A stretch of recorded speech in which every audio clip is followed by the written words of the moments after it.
Hey, this is Shelly with The Overflow, and this is my third video about the third message. And again, it's one of four videos on the four messages that every child needs to hear to grow healthy and strong and to develop um, the right self-image and the right view of themselves, which is what a self-image is. It's how you view yourself. Um, so this one is the message: you are God's workmanship, you are capable and called. You could also think of it as you're valued unconditionally, you're worth a lot, and actually you're priceless, and you have special, unique gifts to offer the world. That's kind of what this message is about. Your child is this bundle of greatness. They're just filled with expressions of God's character, and if you're not a Christian, your kid is chock full of goodies, okay? They've got things that they are designed to share with the world and do for the world and do for other people, and those things need to come out somehow. And the way to get them to come out and be beautiful and shiny is to correct them when they come out the wrong way and lead them in the right direction, to polish them like a jewel to where they shine. And by the time they reach adulthood, they're like these awesome jewels for just to sparkle and dazzle and be a blessing. So this message is this acronym that I created is the word a second lead. Sorry, I had a little brain blip for a second. The word lead.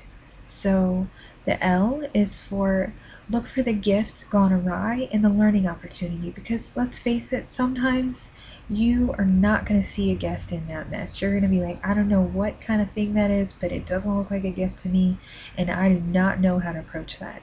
So, okay, here's the easy way out.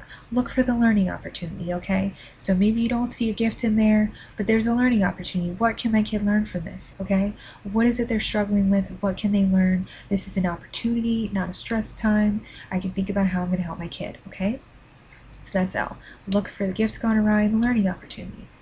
So if maybe they're whining, the gift gone awry might be, hey, you're really good at finding problems. You could be a great problem solver one day. But we want you to balance that out with being thankful, and just depending on the situation, you're going to know how to approach that. But just think of it as a lot of misbehaviors are actually gifts, and they're just coming out in the wrong way because your kid doesn't know how to use them yet. They've just got all these great things, but they don't know how to use them. It's like giving your kid a butcher knife. They don't know how to use that yet. They're going to chop people or themselves. So their gifts are that way too. Gifts are powerful things, tools that we have, and just like any tool, they need to learn how to use it wisely and carefully. So that's the first one. Look for the gift gone awry and the learning opportunity. Sorry if that took a while. The second is E, for embrace them. Embrace all that they are, messes and all. Embrace them as a unique expression in the world. A unique expression of God is how I like to think of it. They are God's artwork and masterpiece. They are unique, and some of the things that might drive you nuts about them are really unique, special things, and try to just embrace them. Hug who they are in a way, and just love who they are, and think about ways to build up your love and appreciation and respect for who they are as a unique individual. A is for affirm the gift gone awry, and if again there's not really a gift, think affirm who they are, affirm their character traits. Say, look, you are a great big sister. I can see that right now you're hurting your sibling, but you are a wonderful big sister, and I know you can do better than that. I know you're struggling right now, or whatever. And then the D is for direct the child to honor, direct their gifts to honor, direct them, their behavior to honor, whatever applies to that situation, but direct them toward honor. And that's kind of an easy way to think about it, because there's societal, let's just let our kids be free and express themselves, and they are who they are. That's understandable. We do want them to be free to be who they are. But the thing that is mistaken a lot of times is we think, oh, this is my kid. But it's like, no, no. They have this wonderful gift, and they are creative, but they're not using the gift wisely. That's like saying, okay, well, my kid has a butcher knife stuck to their hand, and you can either let them chop the crap out of themselves and other people, excuse the language, or since it's there and it's stuck to them, you're going to teach them how to use it wisely, you know. And another alternative would be to try to get the butcher knife off.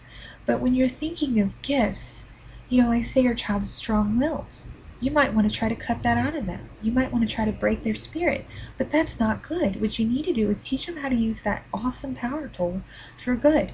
A strong-willed child is going to be a passionate spokesman one day for a good cause, or maybe they're going to be uh, a lawyer who's going to fight for people. What you want to teach them to do is fight for what's right. You want to teach them to fight for honor. And if you're directing them toward honor, then their gifts are going to bloom into a healthy expression of who they were meant to be. If you're not directing them toward honor and you're just trying to shove it out of them, then they're probably going to just think that they're bad, or they're going to just have a low self-esteem, or maybe they'll rebel against it and be, you know, use their gift for bad anyway. Whatever the case is, you want to teach them how to use those gifts wisely. So think about that with your kids. Think about, how can I polish them and make them shine? That's your goal.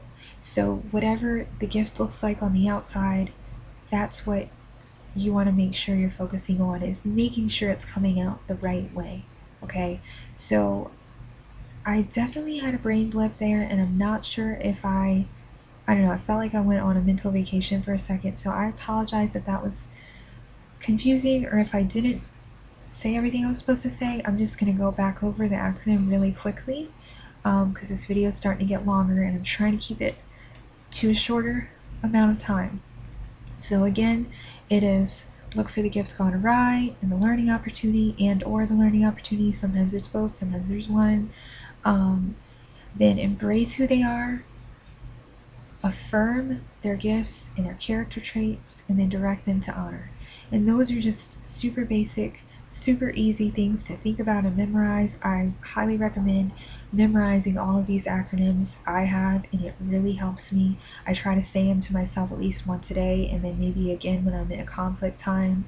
It really helps me just practically apply the 4 messages. So I really hope this video was helpful. If you liked it, please give it a thumbs up. And I hope you have a great day, and I hope you have a great parenting journey. So thank you for watching.